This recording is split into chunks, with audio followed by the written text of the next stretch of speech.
Bonjour, chers amis téléspectateurs, avec un IE, IES, IS. Je suis très heureuse de vous retrouver aujourd'hui et surtout que, voilà, je reçois une jeune femme qui a plein de choses à vous dire. Et puis, je voulais vous souhaiter bon courage pour le confinement, le reconfinement et tous les déboires qui vont avec, mais aussi vous demander malgré tout, puisqu'on ne sait jamais, de rester prudent. C'est ce qu'on peut vous souhaiter, de protéger ce qui est à protéger, mais aussi, voilà, on n'est pas forcé de dire amen à tout. Peut-être qu'on peut réfléchir un petit peu, regarder ce que font les autres, écouter, lire, s'informer, au lieu de jouer toute la journée aux policiers. Parfois, on se fait agresser parce que, voilà, on n'a pas le masque et que les autres se sentent autorisés à nous agresser. Voilà. Il faut quand même qu'on laisse un petit peu de liberté aux gens, même si, effectivement, on peut exposer d'autres, mais il faut regarder. On est en société, on est dans un collectif. Et ceux qui prennent les décisions de manière unilatérale doivent penser aussi que nous existons et que nous avons parfois besoin d'être consultés. Voilà, donc prenez vos précautions, mais laissez la police jouer son rôle. Elle est payée pour ça. Vous n'êtes pas obligé de vous transformer en policier, en policière, en juge, etc. Voilà, donc cet après-midi, nous allons parler d'un ouvrage qui a été publié par un collectif de jeunes, et c'est très important pour un tas de raisons qu'on verra, parce qu'eux aussi sont propriétaires de la société, comme j'ai déjà eu à le dire, et ils ont beaucoup de choses à nous apprendre, parce que ce sont eux, à la limite, qui nous insère dans le monde nouveau, qui se décline différemment du nôtre, de celui de il y a quelques décennies, ou de celui de il y a même à peine une décennie, avec les nouvelles technologies, une nouvelle manière de penser, une nouvelle manière de vivre son identité martiniquaise, ou une identité qui est plus éclatée, plus mondiale, universelle, puisque on baigne aussi dans ces représentations-là. Donc, ils ont des choses à nous dire. On n'a pas forcément à considérer qu'on a la science infuse. Et ce qu'ils nous apportent est tout aussi intéressant, puisque aujourd'hui le monde ne se décline pas à la verticale, mais dans toutes les directions, verticale, horizontale, croisée, et chacun a son expérience qu'il partage, et c'est ce que vient faire aujourd'hui Célia Potiron, qui est la représentante d'un petit collectif de 4 personnes, de 3 autres personnes avec elle, Cristiano Soglo, Binitou Silla et Rhoda Chokokam, donc avec elle, qui ont donc écrit à 4 mains un ouvrage qui s'appelle Le Dérangeur, petit lexique en voie de décolonisation. Bonjour Célia. Bonjour Madame Smeralda. Voilà, on est très heureux.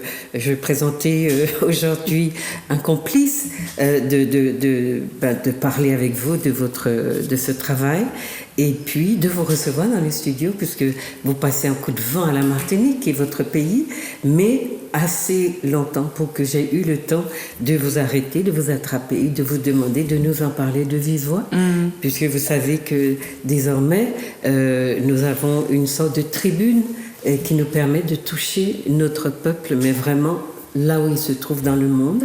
Et nous remercions pour cela donc Zoo Télévision, nous remercions les techniciens, Manuela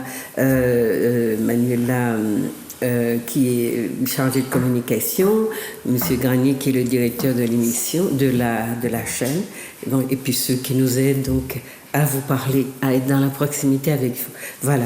Alors, je vais vous présenter donc le fameux complice dont je vous ai parlé, qui s'appelle Luisito Ventura. Bonjour. Bonjour à Célia, et bonjour à Juliette. Ok. Bien sûr. Et puis, comme j'ai dit tout à l'heure, très heureux de participer à cette émission. Remercier Zouk TV, qui est un canal qui permet de diffuser notre culture, et puis les travaux de recherche effectués par tous nos compatriotes, qui sont ces travaux très importants pour l'identité l'identité martiniquaise, cette construction martiniquaise, nous en avons tant besoin. Voilà, une construction, une connaissance qui n'est pas aboutie, puisque vous savez, on nous a beaucoup vendu des théories qui n'étaient pas fouillées, qui ne reflétaient pas ce que nous étions profondément, mais des espèces de fabrication à la va-vite. Et aujourd'hui, vous avez assez de chercheurs qui refusent ces constructions à la va-vite, qui ont fouillé anthropologiquement, sociologiquement, ethnologiquement, etc. Et puis tout ce que les sciences sociales nous offrent comme outils. Donc on se fouille, on se regarde d'un peu plus près et surtout, on arrête de considérer que sortir de la cale du bateau, c'en était fini de nous. Il faut surtout sortir de cette ignorance-là, parce qu'elle est horrible et seulement à entendre, mais pour nous aussi, qui serions supprimés, qui aurions été supprimés par la surpuissance aussi qu'on donne à ceux qui ont déporté nos ancêtres et qui se comportent envers nous aujourd'hui encore comme s'ils étaient nos maîtres. Non, nous avons subi une forme de domination sauvage et méchante, mais nous sommes aussi une partie de nous, encore entière, et c'est cette partie-là que nous explorons, puisque la déportation a fait que les traits de civilisation, de culture, qui n'étaient pas centraux pour notre survie ici, là, eh bien, nous avons dû soit les mettre de côté, soit les adapter, soit les transformer quelque peu. Mais on n'est pas devenu une autre engeance au nom du fait qu'on a enjambé l'Atlantique, souvent contre notre volonté, et que, ça aurait fait de nous des êtres qui auraient transmué en je ne sais trop quoi. Donc, voilà, je vous remercie d'être là. Je vous souhaite bon après-midi, bonne soirée si vous prenez l'émission en rediffusion. Et puis, je vous souhaite de bien écouter ce que Célia va nous dire de son ouvrage, de ses collègues. Et je vais déjà lui poser la première question. Quelle idée de faire un petit lexique qui s'intitule « Le dérangeur, petit lexique en voie de décolonisation ». Pourquoi est-ce qu'on a envie de faire ça ? On fait ça parce que le collectif Piment, nous sommes un collectif, nous sommes les co-auteurs, tous auteurs du Dérangeur, le petit lexique en voie de décolonisation. Et cet ouvrage arrive finalement au bout de 3 ans d'une expérience, d'une aventure radiophonique. Et on a pendant 3 ans réalisé une émission qui s'appelle Piment. Et dans cette émission, qui est une émission culturelle, musicale, on vient poser un regard, une critique sur la société. Qui se fait dans l'Hexagone, hein ? Qui se fait, exactement. Donc c'est une émission qu'on a réalisée pendant 2 ans sur une radio qui s'appelle Ritz FM, qui est une radio, web radio. Et on l'a aussi réalisé la 3e saison sur la radio Nova, qui est une radio hertzienne nationale. Et pendant 3 ans, on a réfléchi cette émission comme un lieu de rencontre entre cousins autour de la table, où on avait des retrouvailles et des discussions pimentées, nourries. On critiquait, on observait la société du point de vue de qui nous sommes. Et qui nous sommes des afrodescendants, du point de vue de notre condition de personnes noires vivant en France, mais d'horizons divers. Autant que moi je suis caribéenne, on a dans l'équipe des personnes qui viennent du Cameroun, qui sont à la fois du Sénégal et du Mali et de la Guinée. On a quelqu'un qui vient du Bénin. Voilà, donc on a rassemblé tout ce qu'on est et nos origines du moins, et c'est aussi ce qu'on est, des hommes, des femmes. On a une personne qui est donc gay aussi dans l'équipe. On a des personnes qui sont considérées comme grosses. Voilà, on a pris l'ensemble de nos identités aussi pour poser notre regard. En tout cas, ce qui est le plus important quand même, qui est central, c'est notre condition de noir en France. Et c'est ce qui nous sert on va dire, de tronc central pour faire une critique de la société. Et Piment était une émission culturelle. Donc on a aussi beaucoup de notions de culture, de société et de musique. Et on a appelé Piment parce que finalement, l'ADN de l'émission, c'était de venir piquer au vif, de venir provoquer, interroger, voilà. Bien sûr. Et le Dérangeur, finalement, arrive au bout de ces 3 ans d'émission. On se dit, comment on va venir synthétiser et à la fois aller plus loin, et puis aussi venir figer, parce que venir figer l'expérience Piment, on a pensé que le Dérangeur était une bonne façon de le faire au travers du lexique.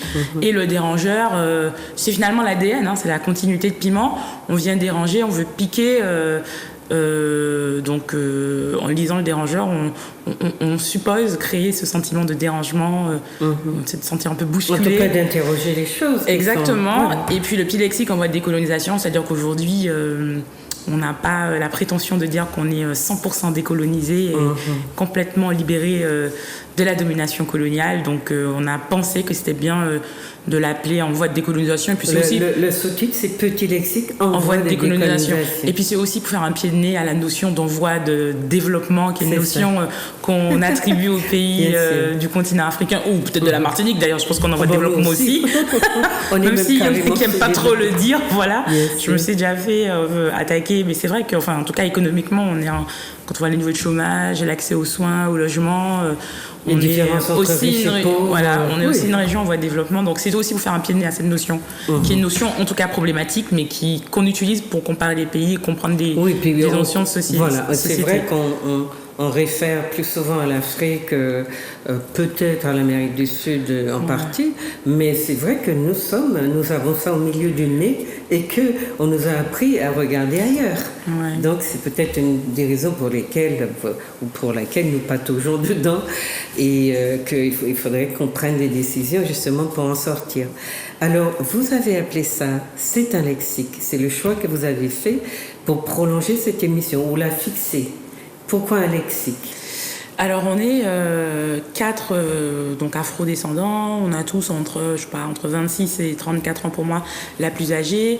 On trouvait que le lexique c'était une forme assez intéressante, ça nous permettait de pouvoir rassembler à la fois une diversité de formes, parce que dans le lexique finalement on a des formes qui sont poétiques, on a une forme qui est historique, on a des formes qui sont parfois on a des textes longs, on a des textes courts, on a de l'humour aussi, on a aussi des choses qui sont parfois touchantes et tristes.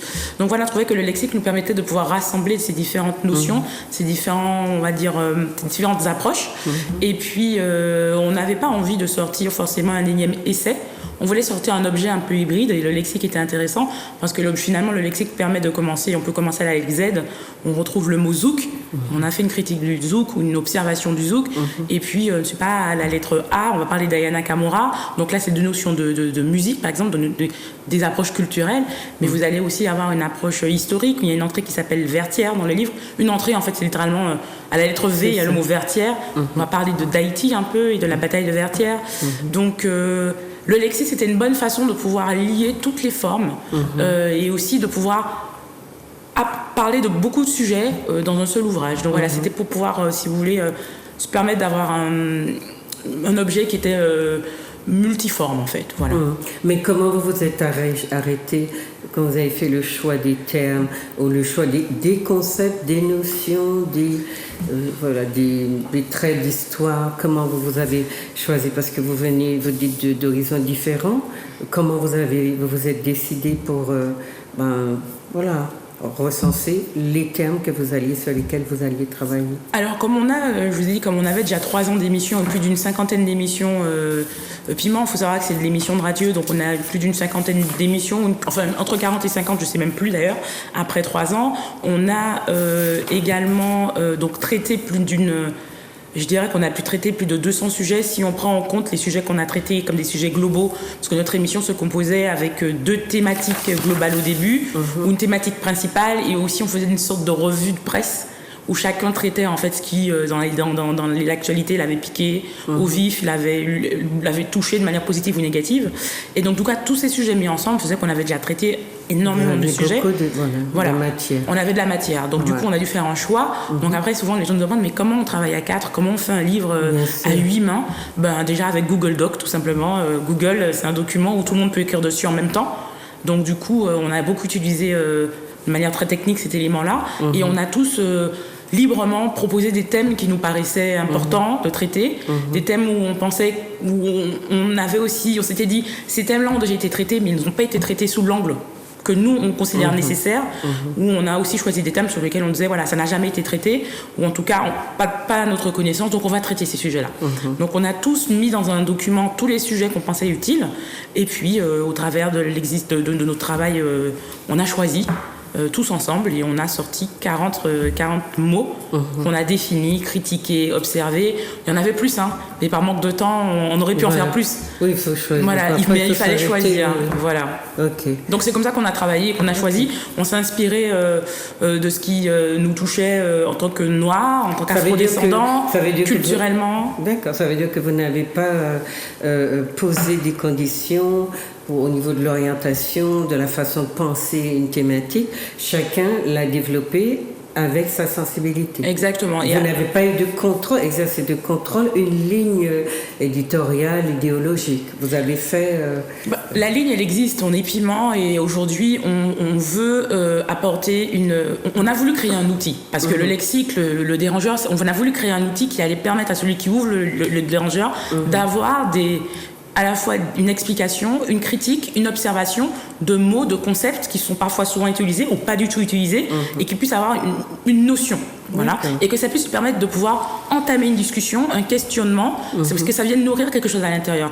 On n'a pas en écrivant le dérangeur, on n'a pas la prétention de répondre à tout, mais en tout cas de faire naître des questionnements et d'apporter des éléments de compréhension de notre société, de qui on est en tant que jeune, de ce qui fait notre bagage culturel, ce qui nous rapproche ou ce qui nous divise à la fois. Je pense qu'il y a une entrée, par exemple, dans le livre qui s'appelle Antillais versus Africain. Et on a voulu le positionner comme ça, parce qu'on a voulu expliquer en quoi les deux communautés, en tout cas en quoi les communautés noires de France, parce qu'il n'y a pas une communauté noire, il y en a plusieurs, comment elles se rapprochent, comment elles se séparent, comment elles sont traitées de manière différente par la société, et où elles ont des caractéristiques communes et différentes, et comment elles évoluent de manière différente, et comment elles s'aiment, comment elles se détestent aussi, voilà. Donc c'est aussi un peu de nous, mais aussi une critique sourcée, réfléchie, parce qu'on a beaucoup travaillé, on a beaucoup sourcé nos écrits, on est allé chercher, parce qu'on est aussi, on se considère comme étant héritiers des personnes qui étaient avant nous. Enfin, on pourrait les citer, il y a des Marie Scondé, il y a vous, il y a, vous avez écrit un livre qui est important, il y a France Fanon, je sais pas, il y a Jocelyne Béoard, il y a Cassave, il y a plein de gens qui étaient là avant nous et qui ont culturellement, socialement, politiquement, aussi dans les sciences sociales, écrit des choses, fait des choses qui nous permettent et qui alimentent notre réflexion d'aujourd'hui. Donc voilà comment on pense le dérangeur, et à la fois l'angle commun, c'est quand même la condition. On est des Noirs en France, et qu'est-ce que ça veut dire d'être des Noirs en France? Alors, on pourra tout de suite vous dire, oui, il y a la question de la couleur, de la race, entre guillemets, et puis il y a la question des catégorisations sociales. Nous ne sommes pas un groupe non plus homogène. Tout à fait. Et il y a des conditions différentes. Et parfois, les conflits qui se vivent chez les Noirs de France, ce sont des conflits qui ont plus à voir avec l'appartenance catégorielle, professionnelle, sociale des gens qu'avec véritablement leur couleur. Mais nous avons en France, dans l'anonymat, tendance à nous rassembler tous azimuts, et ça crée, donc ça prend le temps. Il faut peut-être des outils comme ça pour qu'on essaye d'aller vers des choses qui ne soient pas essentialiste ou essentialisante. Parce que souvent, notre problème et le risque aussi, c'est de nous essentialiser sans arrêt et de ne jamais trouver d'ouverture à nos destinées de peuple qui ont à voir, à réaliser aussi des choses. On n'est pas que assigné dans sa couleur, dans sa race, mais en même temps, on ne peut pas la laisser de côté au nom du fait qu'elle nous embarrasse, qu'elle nous gêne. Et cet équilibre-là, on n'a pas encore tout à fait trouvé. C'est pour cela que des outils comme ça peuvent nous aider à... Mais c'est ce qu'on a voulu faire aussi dans le dérangeur. Vous savez, finalement, d'avoir dans un collectif des personnes qui viennent du continent, de la Caraïbe, ou des Noirs qui sont nés en France, ça montre la complexité, la multiplicité, en fait, des profils et des communautés. Il y a des communautés noires dans le monde, il y a des afrodescendants, il y a des communautés noires en France, puisqu'on écrit nous en France, et c'est notre point de départ, alors que pour le coup on parle aussi de tout ce qu'il y a, de toutes les communautés, qu'elles soient dans la Caraïbe, qu'elles soient sur le continent, en Afrique de l'Ouest et en Afrique centrale principalement. Mais ce qu'on a voulu faire avec le dérangeur, ce qu'on a toujours voulu faire quand on fait les émissions Piment, quand on fait nos émissions de radio, c'est d'apporter de la complexité. Voilà, c'est d'apporter de la complexité, de venir critiquer en apportant apportant des éléments précis et de venir montrer que ce n'est pas un tout homogène, mais c'est beaucoup plus complexe et qu'on peut être précis et qu'on peut amener de la complexité dans un sujet qui peut paraître souvent, qu'on nous vend en tout cas, ou qu'on nous présente comme des choses très simples ou essentialistes, comme vous l'avez dit. Ou que nous avons pris l'habitude de simplifier parce que ça nous arrange, et plus nous simplifions les choses, plus nous simplifions. Donc c'est important d'avoir ce besoin de complexité. Louisito, vous voulez dire quelque chose? Réagir? Oui. Alors j'ai bien compris l'intérêt de ce dictionnaire, puisque vous avez eu une très bonne expérience avec ces émissions, qui vous ont permis de traiter de certains sujets d'actualité, sujets aussi liés à la condition des Noirs, sujets aussi liés à la socialisation, sujets liés aussi, je dirais, à la souffrance aussi de ce peuple noir, parce qu'il faut dire que c'est vrai qu'on vit dans un pays démocratique, je le dis, avec une certaine démocratie, mais y a-t-il une vraie démocratie? Et nous connaissons toute la problématique, bien sûr, que rencontrent les communautés visibles. Les communautés visibles... rendues invisibles, paradoxalement. C'est ça, rendues visibles, dans tous les champs, champ de la formation, champ des organisations, et je dirais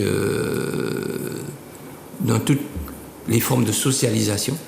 Et je crois que cet ouvrage permettra aussi, puisque c'est un dictionnaire, permettra à tous ces lecteurs, ou à tous les lecteurs, de pouvoir avoir des orientations précises, je parle de définition, oui, de mieux comprendre certaines notions aussi, et pour pouvoir aussi étayer leur analyse, des analyses qui pourront être très intéressantes à partir bien sûr de ces expériences, parce qu'il est certain que tous les peuples ont des éléments qui les rapprochent, et notamment le peuple noir, quand on voit très bien, je ne vais pas en parler trop concernant cette partie, mais je crois que beaucoup de gens réfutent nos origines, et on voit très bien que nous sommes très proches, cette culture afro, bien sûr, cette culture africaine qui nous fait aussi, qui nous rappelle qui nous sommes. La racine est là, on a beau la contester.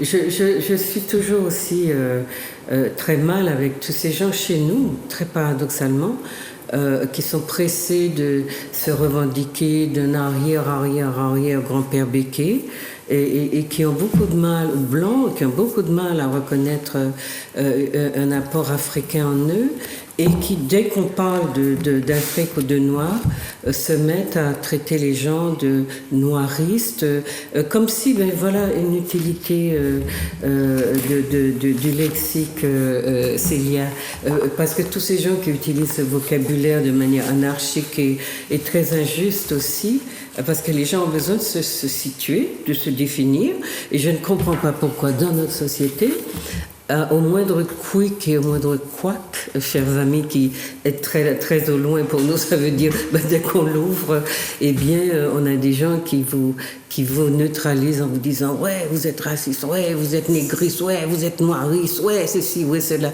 Je pense que l'être humain n'invente rien qui ne le soit pas utile à un moment ou à un autre de son histoire. Et on a beau avoir critiqué Césaire, la négritude était nécessaire à ce moment, même si aujourd'hui, justement, parce que nous avons des jeunes aussi, générations qui se vivent autrement et qui dépassent ce besoin de se ressentir, se redéfinir typiquement nègre pour faire exister leur négritude, parce que eux, ils la vivent, j'allais dire, beaucoup plus spontanément et normalement que nos générations précédentes à qui il était interdit de même se considérer comme un être humain.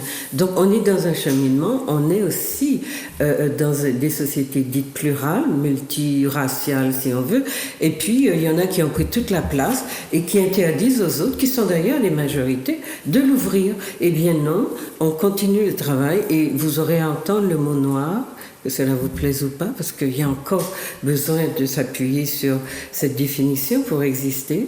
Et puis, sur d'autres créations, j'espère qu'on en aura et que nos amis chercheurs, etc., viendront vous présenter leurs travaux et vous verrez qu'on avance. On n'est pas dans le confinement dans la couleur, même si on est dans le confinement pour autre chose, mais pas forcément pour la couleur. On a besoin justement de la dépasser, mais on ne va pas la jeter ou la cracher dessus au nom du fait que c'est un boulet qui nous embarrasse. Non. Je voulais juste vous dire le mot que les 4 écrivains ont mis en exergue. C'est aux personnes noires, celles qui aiment l'être, qui le sont par défaut ou par choix politique, à celles qui ne le sont pas encore et le deviendront peut-être. C'est très intéressant parce que il y a l'idée que être noir, c'est pas forcément être confiné dans une couleur, dans une apparence. Ceci dit, je tiens beaucoup à ça. Et quand vous parlez du choix politique, je pense que c'est bien qu'on le fasse dans les sociétés où on nous a appris justement à considérer que tous les autres étaient mieux que les Noirs et que par des stratégies un peu lâches et hypocrites et puis arrivistes, on laisse de côté. On peut faire le choix de dire qu'on prend parti pour le groupe qui est le moins reconnu et qui bénéficie le moins des retombées du travail en commun, des privilèges, etc. On peut décider ça politiquement. Maintenant, je pensais à la dame vice-présidente américaine. Et j'ai observé la même chose pour Obama. Vous voyez comment la construction de nos identités, soit de noirs, quand ça arrange les gens, soit de métis, soit ci, soit ça, eh bien, j'ai observé pour cette femme-là qu'on faisait la même chose. Eh bien, on commençait à dire, oui, c'est une métis, comme si chaque fois qu'un noir émerge en haut de l'affiche, on va dire, non, mais il n'est pas tout à fait noir, elle n'est pas tout à fait noire, non. Bon, elle est métisse par-ci, lui, il est métisse par-là, et puis on sent bien que cette histoire-là qui nous travaille, elle n'est pas banale. Eh bien, cette femme, je l'ai suivie dans beaucoup d'autres émissions, où elle dit, je suis une femme noire, je me définis comme une femme noire, parce qu'elle a senti que sa communauté, quand ses parents sont arrivés aux États-Unis, ils ont baigné dans tout le mouvement des droits civiques. Et voilà, c'est d'abord cette identité. Et puis, quand elle est passée vice-présidente, et bien tout d'un coup, ah oui, c'est une métisse, on la félicite parce qu'elle est à moitié indienne, on la félicite parce qu'elle n'est pas tout à fait, issue de l'esclavage. Enfin, c'est quand même des choses assez hallucinantes. Donc, c'est important que dans vos réflexions, on puisse se dire qu'on devient noir aussi par choix politique. Et on a besoin d'adhérer à la lutte de ceux qui méritent d'être connus, mais que la société, pour un tas de raisons, ne reconnaît pas. Et donc, on a besoin de prendre ces positions-là. Voilà. Alors, moi, à côté de ça, je tiens vraiment beaucoup à ce que, quand on dit qu'on fait partie du groupe des Noirs et qu'il y a des gens qui disent non, vous n'êtes pas assez, eh bien ça fait partie du jeu. Les Blancs ont exclu tous ceux qui avaient une tache noire, même quand ils étaient blancs. Et ils se sont construits leur unité sur ça.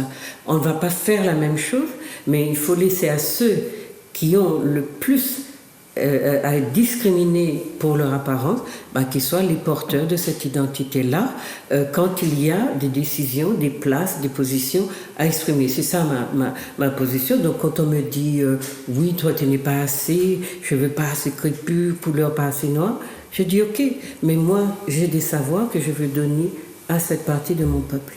Et c'est ça que je revendique. Pas d'être en premier lieu sur les postes en avant-poste, soi-disant parce que etc. Donc voilà des choses qui sont importantes à dire sur cette introduction. Une dédicace, oui. En fait, on la dédicace.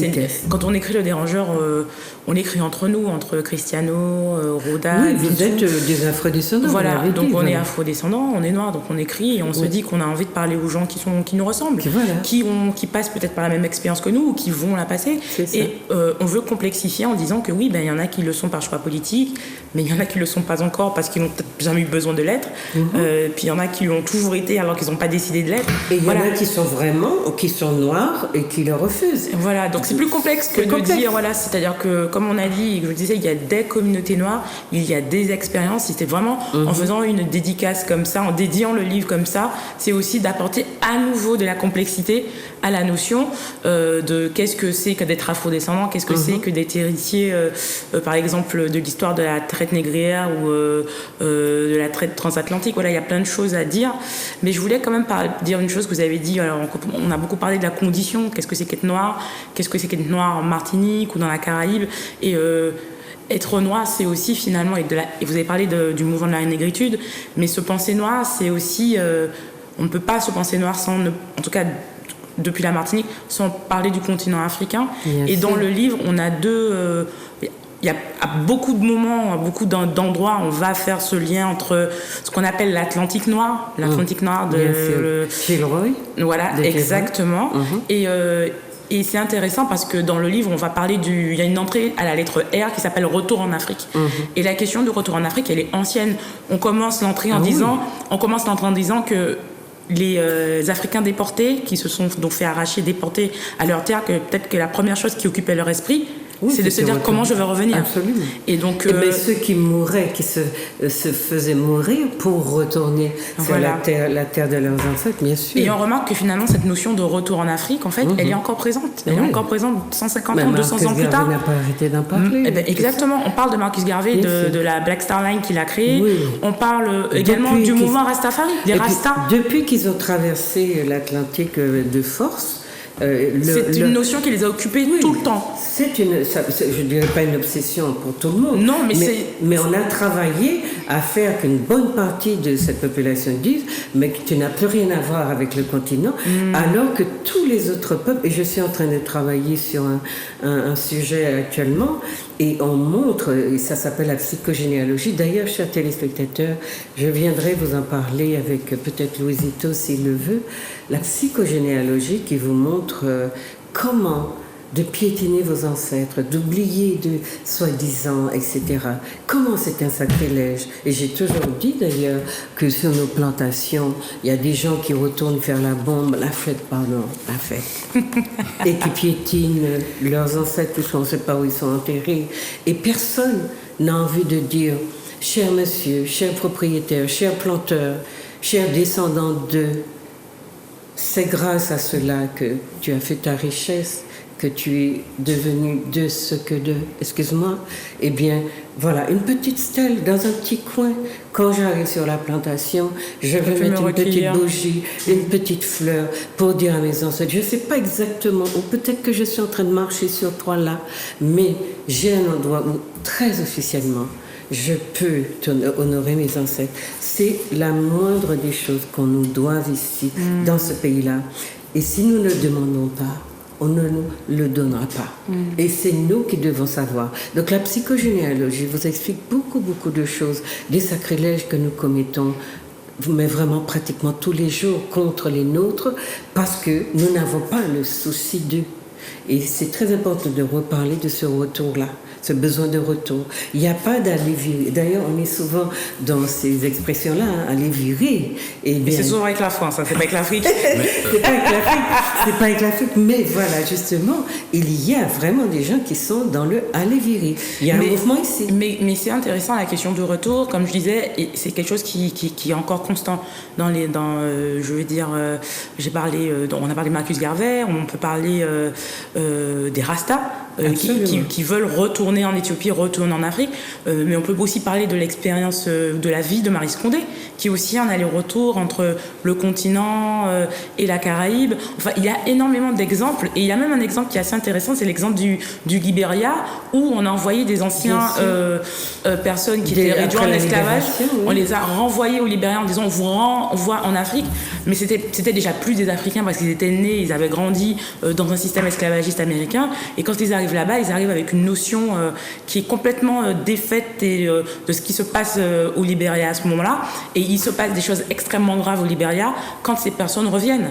Et donc du coup, dans l'entrée, du retour, voilà, exactement. Et dans l'entrée retour en Afrique, quand je disais qu'on veut apporter de la complexité dans le dérangeur, c'est qu'on parle de retour en Afrique et de comment il a été exprimé de différentes façons. Les Rastas, Marcus Garvey, Marie Scondé, etc.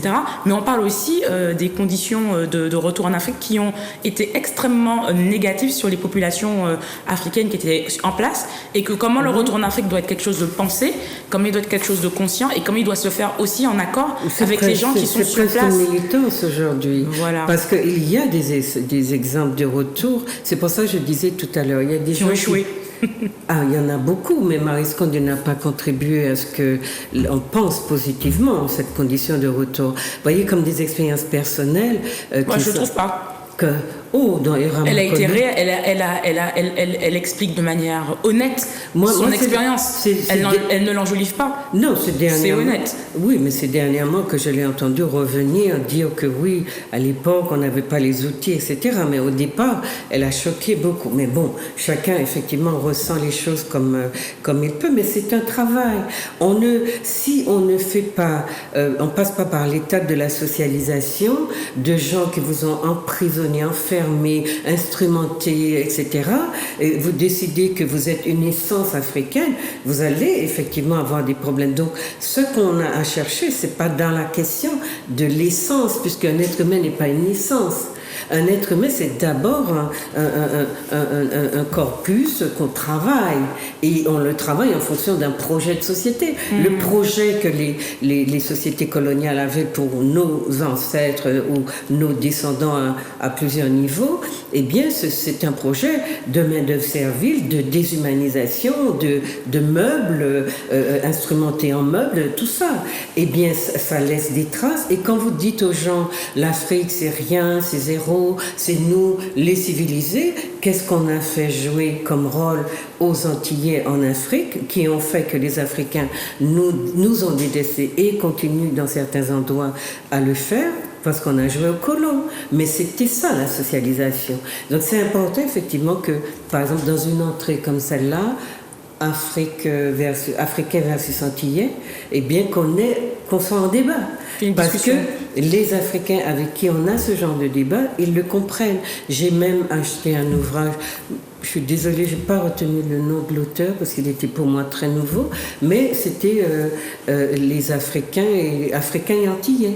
Et c'est vraiment une étude où il étudie véritablement de manière un petit peu sociologique les rapports que ces deux groupes entretiennent de la part on va dire, de ceux du continent qui sentent que nous sommes quelque chose d'eux, mais qui n'arrivent pas à le saisir très concrètement parce qu'ils n'arrivent pas à construire avec nous quelque chose qui va...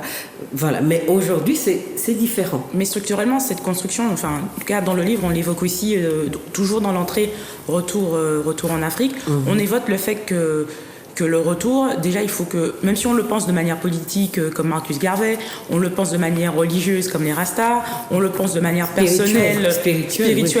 Voilà, tout à fait, spirituelle pour les Rastas, et qu'on le pense de manière personnelle comme l'a fait Marie Scondé. Il faut déjà le penser de manière technique et logistique. Il n'y a pas de vol entre l'Afrique, entre le continent et la Caraïbe. Absolument. Donc déjà, de manière très, très basique et théorique, il faut passer par l'Europe et l'Occident pour arriver en Afrique quand on vient de la Caraïbe. Et ça, déjà, ça prouve bien que la façon de se déplacer donc, est déjà, en fait, le stigmate d'une colonie ou d'un système colonial, en fait. Il faut passer par Paris pour aller à Douala, il faut passer par Paris pour aller à Bamako. Exactement. Qui permet, qui autorise. Alors qu'au départ, l'aller s'est fait simple. Il n'y a pas eu besoin d'aller à Paris. Absolument. L'aller, c'était un aller simple.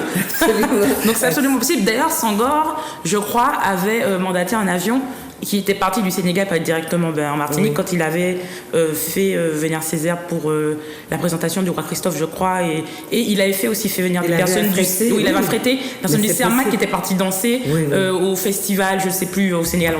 Donc ça existe, c'est possible. C'est-à-dire qu'un avion peut partir d'Afrique et aller en Martinique ou au Trinidad ou à Cuba voilà. Mais pour des vacances, il me semble que Serge Billet a fait l'expérience. Il a affrété un avion qui allait de Côte d'Ivoire. Pour aller à Côte d'Ivoire. Quand il a reçu les Boni, non? Mais il est allé avec eux quelque part en Côte d'Ivoire. Il me semble que c'était un voyage direct. C'était Guyane, enfin, j'en suis pas sûre, mais en tout cas ce que je sais, c'est que on en parle aussi dans l'entrée et retour en Afrique, c'est que il y a aussi du point de vue de l'Afrique, il y a toute cette volonté aussi, on le retrouve au Bénin, on le retrouve en Côte d'Ivoire, cette volonté de dire de ces gouvernements, de ces gouvernements ou des ministères du tourisme, etc. Le Ghana aussi l'a fait, de dire à la diaspora afrodescendante de la Caraïbe des États-Unis, nous sommes là et nous sommes prêts, dans certaines mesures, à vous recevoir. On vous donne des visas. À vous recevoir, à vous inviter à revenir, à vous inviter à vous montrer comment on vit et qui nous sommes et qu'est-ce qui nous lie. Donc il y a aussi le retour en Afrique se fait par une volonté de ceux qui sont issus de l'arrachement, mais aussi une volonté d'accueil de ceux qui sont sur le continent. Non, c'est vraiment très intéressant. Il y a beaucoup de choses à dire sur ça. Il y a beaucoup de choses à dire et puis il ne faut pas oublier que la 6e région qui est évolue aussi, d'après ce que j'ai compris, puisque nous sommes le 6e continent, par Kadhafi et puis beaucoup de chefs de l'Union africaine. Que nous avons un droit d'être là avec des visas, des logements mis à disposition, des possibilités d'acquérir de la terre ou des moyens de s'installer et qu'il y a déjà effectivement des communautés caribéennes qui sont installées. Même si c'est vrai, à cause de ces socialisations différenciées, on n'est pas toujours dans quelque chose de très harmonieux.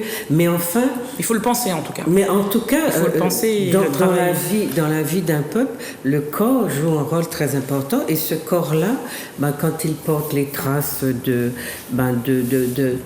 sorte de communauté, il se reconnaît et il se parle. Donc il n'y a pas que le corps qui se parle, qui parle à d'autres corps qui lui ressemblent plus ou moins.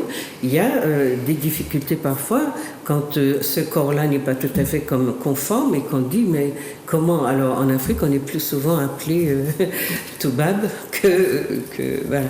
Et c'est souvent parce qu'on sait qu'on vient d'une civilisation dite blanche. Occidentale, bien sûr. Occidentale. Mais en allant, en connaissant notre bagage culturel, notre histoire, c'est ce qu'on veut dire dans l'entrée, c'est qu'on veut aussi complexifier la notion de retour. Le retour, il ne faut pas l'idéaliser, c'est pas un retour idéal, c'est complexe de retourner. Et puis il faut pas aller avec son truc là de volcan et dire aux Africains quoi, j'ai un doigt là, j'ai un doigt, je suis. C'est plutôt une discussion. C'est plutôt une discussion. Et que vous avez parlé d'aller virer.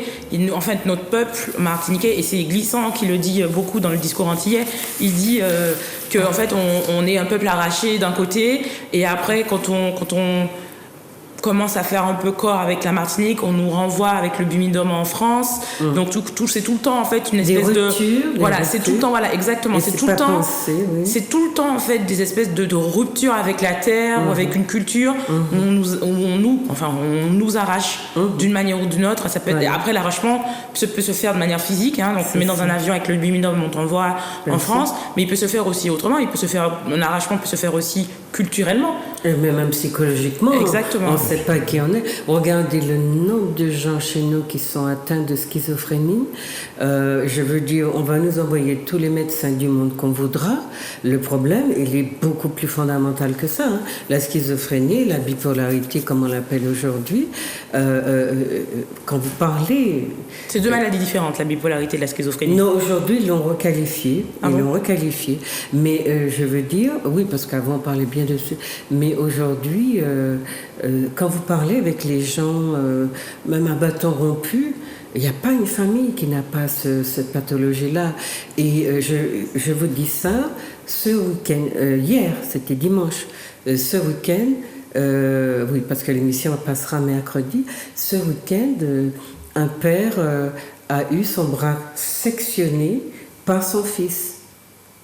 Comme ça, il lui a coupé le bras, complètement détaché, l'os, parce qu'il a été pris d'une crise de folie. Enfin, voilà. Donc, c'est très important qu'on comprenne qu'on est atteint de beaucoup de façons. Et puis, il y a une autre chose qui resitue bien ce que vous disiez. Vous avez écrit aussi sur la page de Garde, convaincu que l'écriture inclusive, c'est bien inclusive, pose des questions essentielles, mais n'y apporte pas encore de réponses pleinement satisfaisantes, nous avons choisi, pour chaque livre publié, en accord avec son auteur, son autrice et selon l'avancée des débats en cours, des solutions adaptées au sujet abordé et au public visé. Alors, même si ça ne vient pas de vous, mais je trouve très intéressant cette posture, de cette écriture inclusive, et c'est quelque chose que vous avez... On ne l'a pas choisi, mais on voulait quand même dire qu'on y pense et que ça fait part d'une réflexion qui est plus globale et qui est complexe aussi. Voilà, non, c'était intéressant, je pense aussi de le préciser. Il y a autre chose que vous avez dit que je trouvais intéressant, c'est la question des soirées ou des fêtes qui ont lieu sur les anciennes habitations en Martinique. Il y en a beaucoup. Voilà, et dans Piment, alors on n'a pas traité dans le livre, parce qu'on n'a pas tout traité dans le livre, bien sûr. Mais dans Piment... Mais vous allez en faire d'autres, de lexique. Dans Piment, dans l'émission de radio, on a une séquence qui s'appelle sel et poivre. C'est-à-dire qu'on considère que l'actualité n'est pas assaisonée ou qu'elle est assaisonnée de sel et de poivre. Donc, c'est littéralement pas de l'assaisonnement. Si vous mettez du sel et du poivre sur une viande, c'est pas l'assaisonnement. Oui, c'est un minimum, mais bon. Mais on n'y est pas encore. Mais c'est épice, c'est épice. Okay. Et donc, dans cette chronique sel et poivre, moi, je sais qu'il y avait eu une fête qui avait eu lieu donc, sur une habitation. Et moi, comme vous, je disais que c'était pas... Que dans le principe, faire la fête sur un lieu où nos ancêtres ont vécu, ou ont certainement souffert, etc., ça ne me pose pas de problème dans les faits. Ce qui me pose problème, c'est qu'on le fait à un moment où il n'y a pas de réparation, à un moment où il n'y a pas de recueillement possible, à un moment où ces espaces ne nous appartiennent même pas et n'appartiennent même pas à l'espace public, où ils ont été privatisés. Moi, je trouve que c'est même intéressant d'aller faire un carnaval dans une habitation.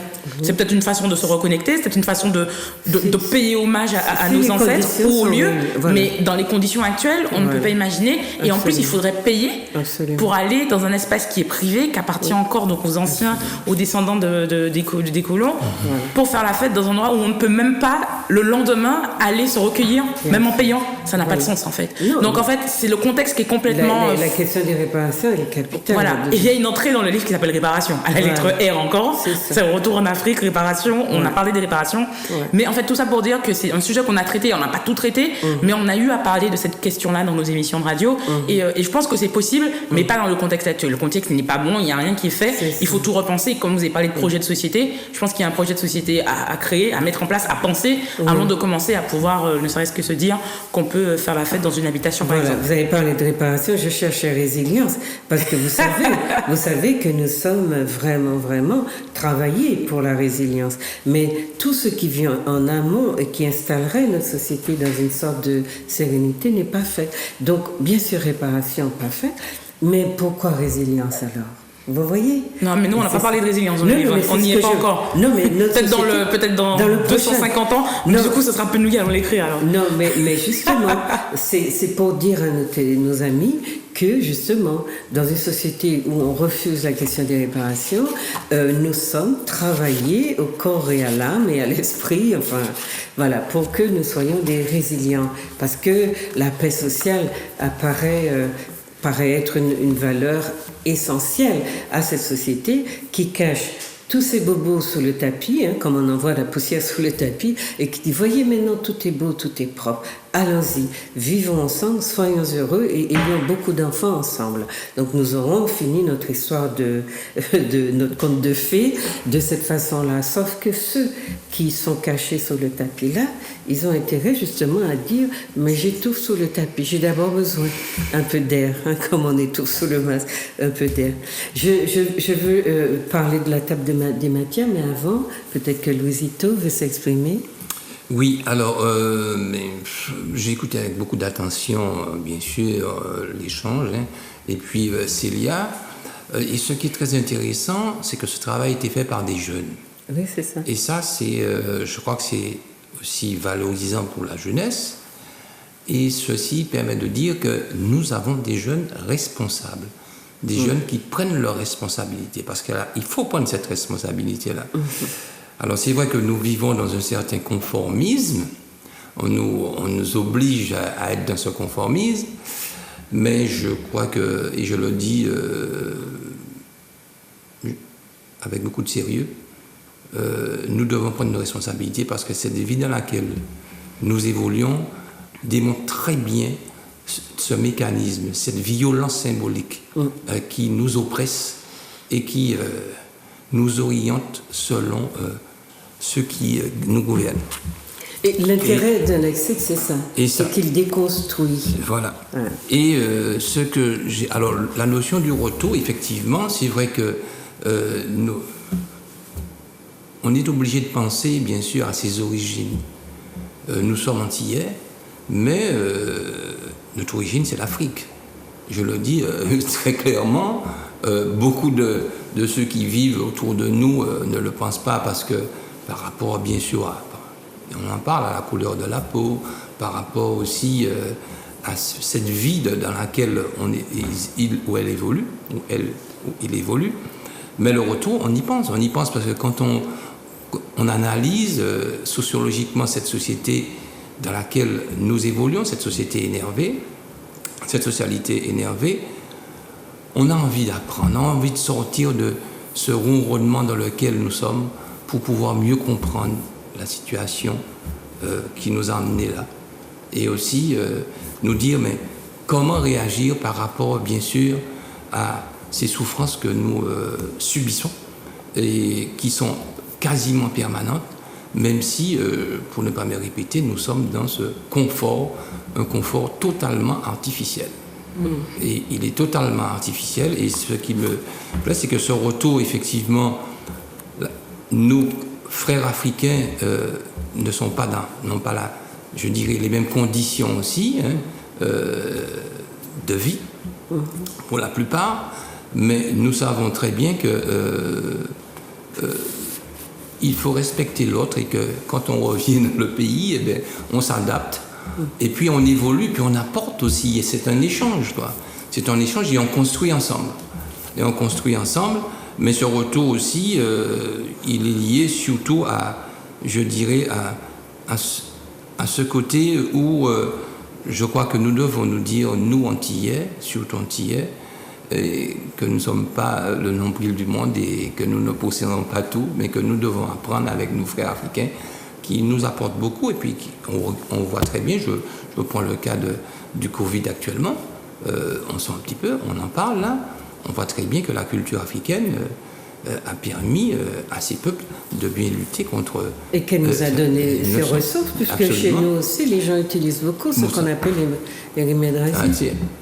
Alors, ce sur quoi Louisito met l'accent, qui me paraît important, c'est avoir pensé à un lexique, à des jeunes à qui on impose le sens de la vie, la manière de concevoir les choses. Voilà qu'ils ont dans l'idée de déconstruire peut-être. C'est ça.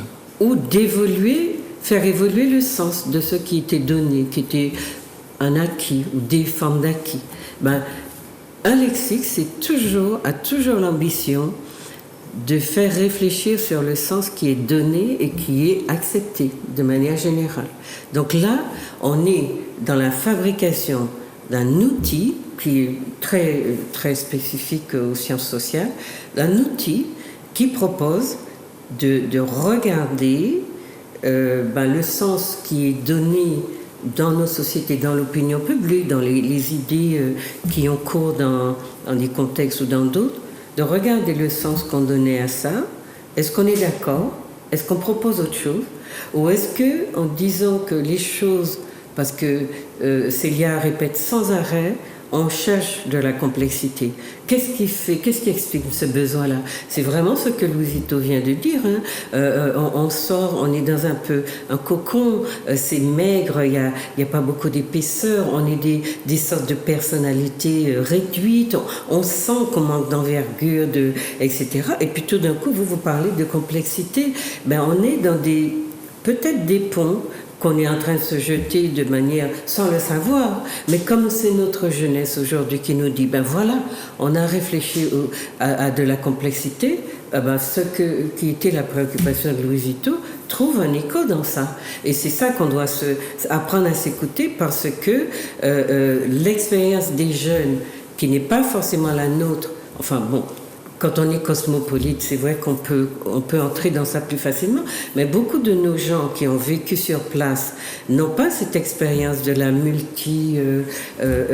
fraternité entre peuples noirs que vous avez. Les jeunes, ils se retrouvent entre Noirs de France et puis ils se rendent compte, ils se parlent. Il y a les petits maghrébins aussi parfois qui s'ajoutent à ça, ou bien les petits venus de toutes les anciennes colonies, et c'est incroyable. Ils trouvent des passerelles, une manière de chanter ensemble, de se parler, et puis de remuer tout ça. Absolument. Comme un shaker, on remue tout ça et ça crée une manière différente d'être au monde et de revenir au pays quand on décide d'y revenir et d'y laisser sa marque ou bien d'y apporter ses réflexions. Donc le lexique, c'est quelque chose qui va irriguer. Ouais. Et quand je regarde votre table des matières, vous avez donc effectivement utilisé peut-être pas toutes les lettres de l'alphabet, puisque je vois A, B, C, D, E, F, M, N, O, Q, R, T, V, W, Z. Ouais. Ça se termine par zo et ça commence par abolition. C'est pas mal. Voilà. Donc vous n'avez pas exploré, ou bien vous n'avez pas eu la prétention de travailler sur tout ce qui est... D'abord, il y en a tellement, mais vous avez choisi des thèmes, des thématiques probablement qui nous parlent. Parce qu'il y a noir, il y a béquet, il y a peut-être... non, mais pas de... Voilà. Il y a en tout cas, il y a racisé, regard blanc, il y a des choses, retour en Afrique, comme vous le disiez, Rosa Parks, même si elle n'est pas la première à s'être levée, Bumidum, on voit que vous avez de grandes préoccupations qui ont marqué de grandes difficultés dans nos vies et de grandes ruptures. Voilà, donc on sent probablement que vos choix ont été faits à partir de ce que vous avez exploré dans l'émission, comme vous l'aviez dit. Oui, exactement. Alors, dites-nous maintenant, vous avez essayé d'expliquer, donc avant de passer au lexique, vous avez un avant-propos qui est aussi très riche. Oui. Alors, je sais pas. Il y a une chose que je voulais dire sur le lexique, justement, quand vous disiez que dans les sciences sociales, le lexique a une fonction. Ah oui, très important. On a choisi aussi le lexique d'une... En fait, on a choisi le lexique parce que l'idée, c'était pas de faire un essai, mais c'était aussi de faire quelque chose, un objet particulier. On pouvait lire sans ordre et on pouvait nous-mêmes pouvoir définir des termes. Et en fait, celui qui définit, c'est celui qui prend le pouvoir. Voilà, définir, c'est prendre le pouvoir de l'histoire, prendre le pouvoir des mots. Et en choisissant le lexique, on prend aussi ce pouvoir, on se l'octroie. Voilà. Et on décide nous-mêmes de faire une critique, de faire une observation, de mettre... choisir le débat sur un angle qui n'avait peut-être pas encore été abordé et de nous choisir d'être dans une action en fait, de faire ce que nous, comme nous le voyons.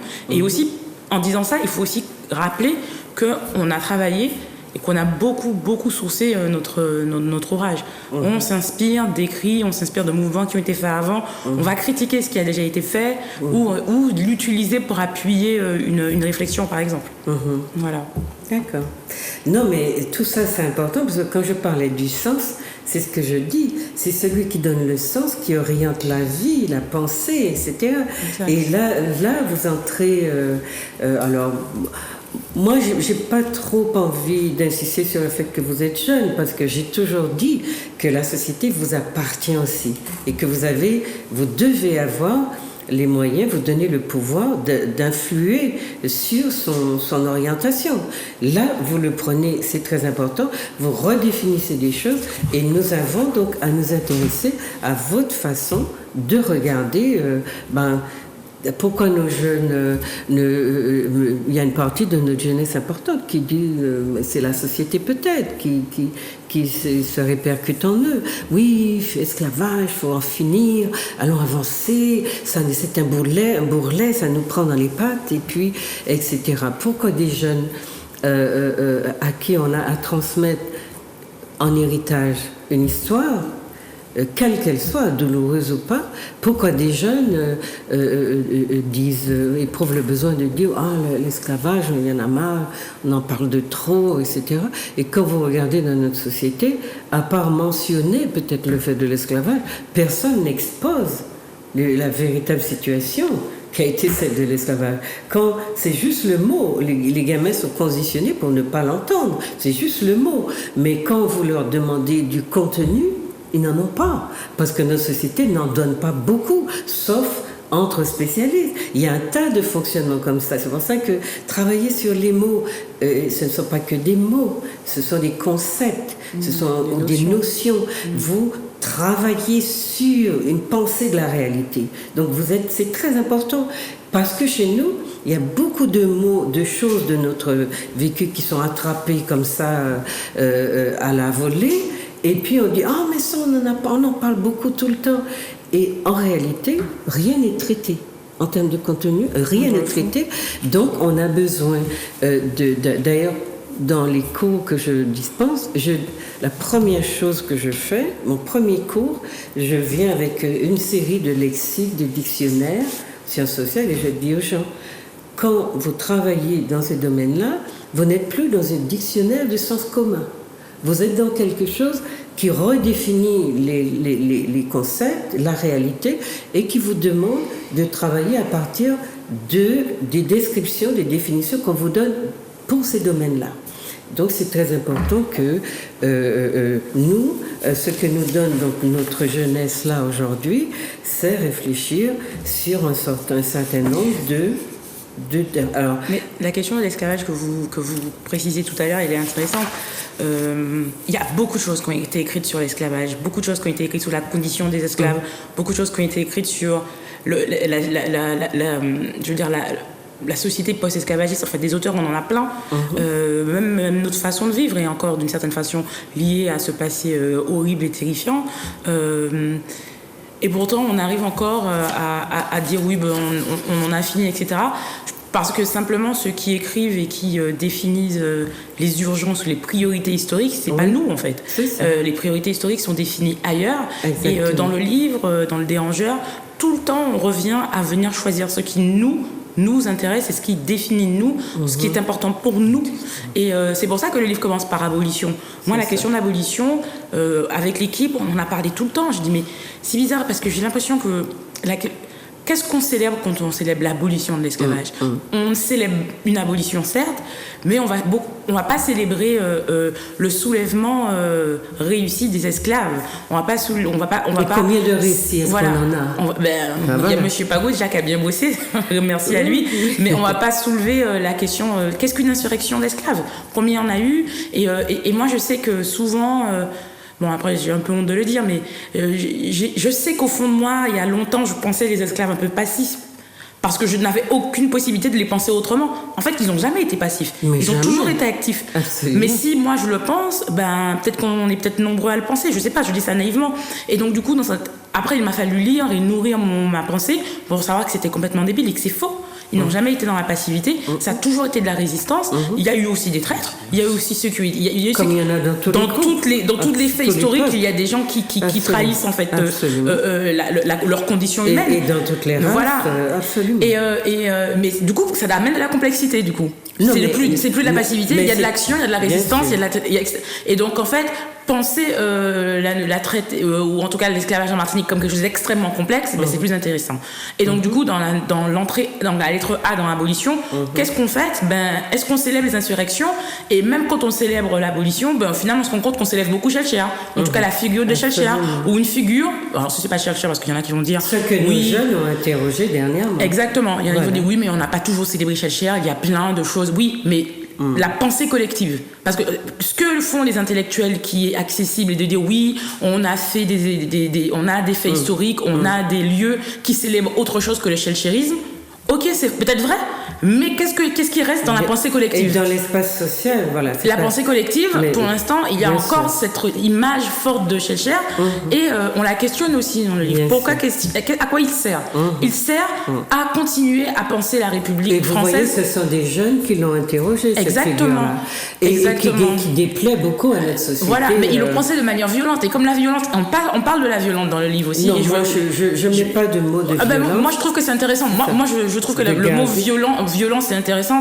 et pas, je peux la critiquer, je peux même la définir, mais ce que je veux dire simplement, c'est que quand ils la pensent, quand ils viennent donc questionner finalement le Schellcherisme ou l'image, la figure de Schellcher, c'est intéressant, et moi je pense que ça vient plus largement réfléchir en fait quelle est la notion d'abolition, la notion d'esclavage, comment elle est dite, comment elle est pensée, comment elle est racontée, comment il faut la déconstruire ou comment il faut qu'on la complexifie. Je pense qu'il y a des intellectuels qui le font, mais entre les discussions d'intellectuels, bon ok cool, mais qu'est-ce qu'il reste dans la pensée collective? Et la pensée collective, elle fonctionne en parallèle du travail des intellectuels et parfois ils s'en comptent jamais. On a ce problème-là, c'est que ce que nous produisons est plus destiné à la mère patrie qu'à notre société. Et la pensée chez nous, elle n'évolue pas vite parce que il n'y a pas un vrai intérêt de la part de nos intellectuels, et je le dis sans méchanceté, parce que non, ce sont des traditions. Mais je pense qu'il faut aussi... Une fois que vous êtes dans ce corps-là, le corps universitaire, on vous demande de produire pour votre carrière, d'écrire, de publier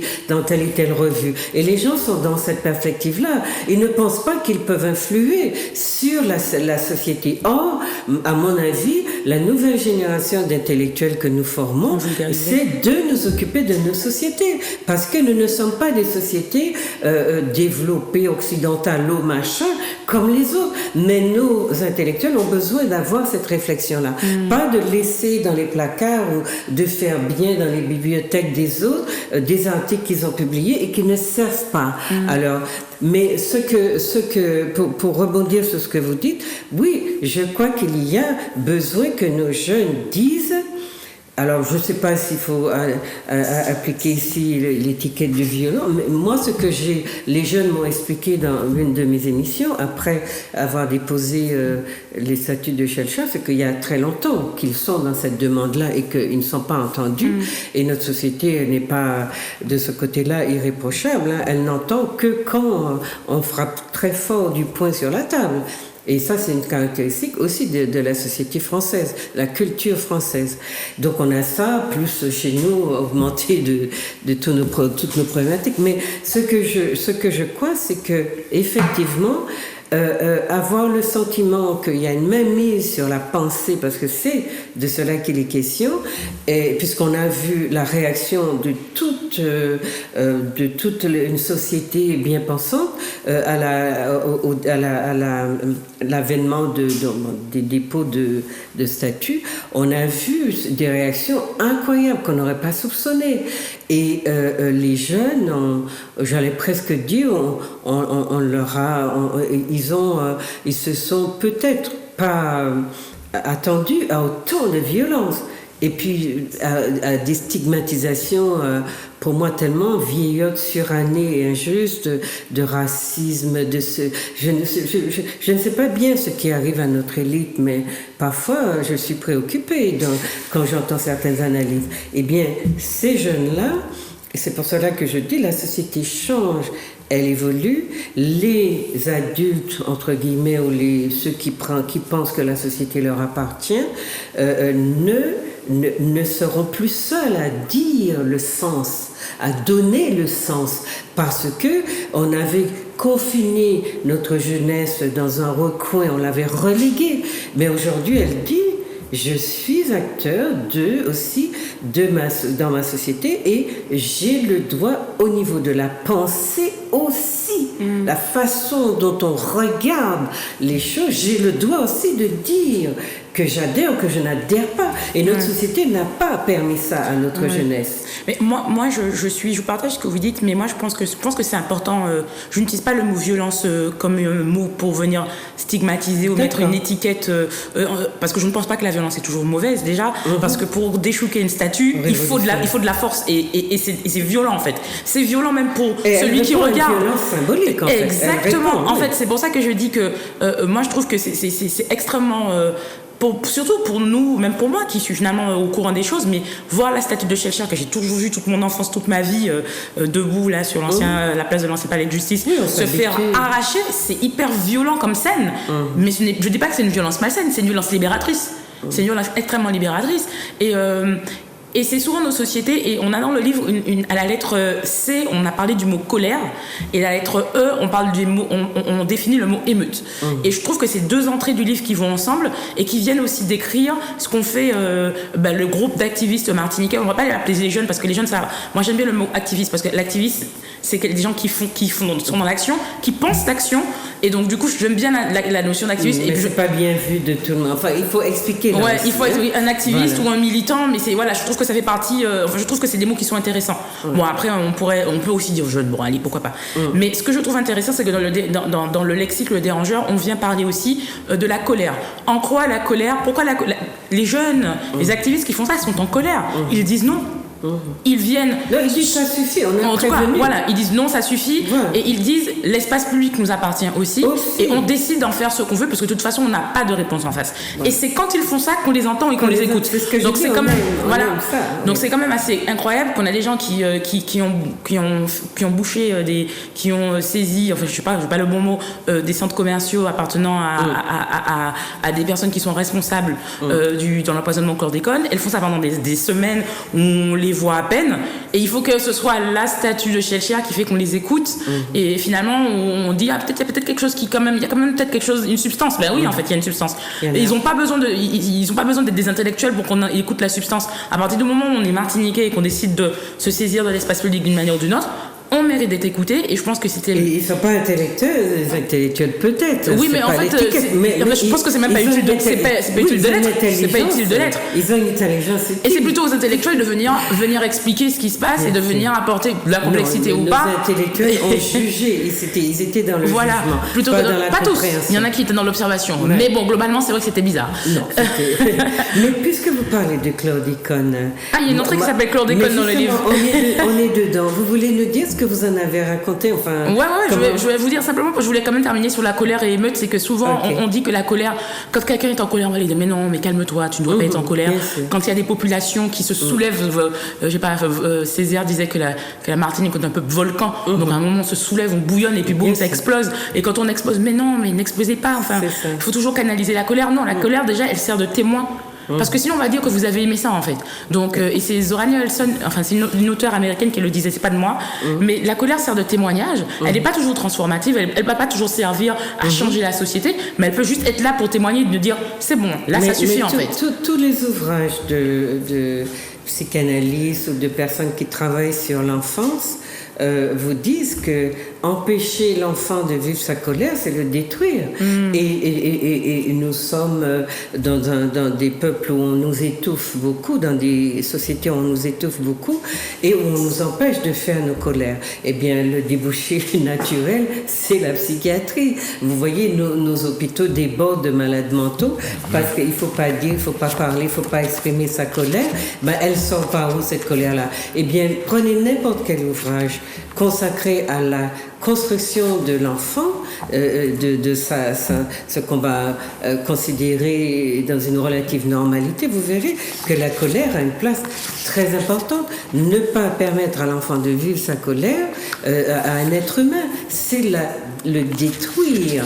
Donc que les jeunes ou les autres vivent leur colère, ça fait partie du processus. Alors, pourquoi notre société a tellement peur de la colère? C'est peut-être parce qu'elle sécrète tellement d'injustice, elle demande tellement à côté de ça qu'on soit résilient, qu'elle veut absolument étouffer par tous les pores ce qu'elle produit elle-même, frustration, colère, méchanceté, insatisfaction, etc. Et puis à côté de ça, on passe une couche de résilience là-dessus et on dit voilà, la société est pacifiée, elle est bonne, et puis on enferme tous ceux qui ne savent pas trouver d'issue, on les enferme dans nos hôpitaux psy, puis après on va trouver que c'est normal, la société, oui, ils sont faibles, ils ont une faiblesse naturelle, c'est pour ça qu'ils deviennent aujourd'hui bipolaires ou comme vous voulez, schizophrènes, alors que c'est la violence de la société aussi qui fait qu'ils sont dans un état de destruction interne. C'est vraiment comme un corps qui se comment on dit ça, qui a des failles, qui se brise en l'individu, qui n'a plus aucun repère. et donc qui est livré donc à ce qu'on va appeler entre chez nous de manière peut-être un peu rapide de la folie. Voilà. Alors, je ne sais pas si vous voulez dire quelque chose, sinon, comme on est en plein débat sur le chlordécone, ça serait bien qu'elle nous dise... On a fait, c'était évident à partir du moment où on a, je pense, c'est un débat qui est ancien, la question plus globalement des terres, de l'écologie, de la santé des communautés noires en général, et si on se focus sur la Martinique et la Guadeloupe, la question du chlordécone, elle est centrale et fondamentale, elle est actuelle et elle est ancienne à la fois.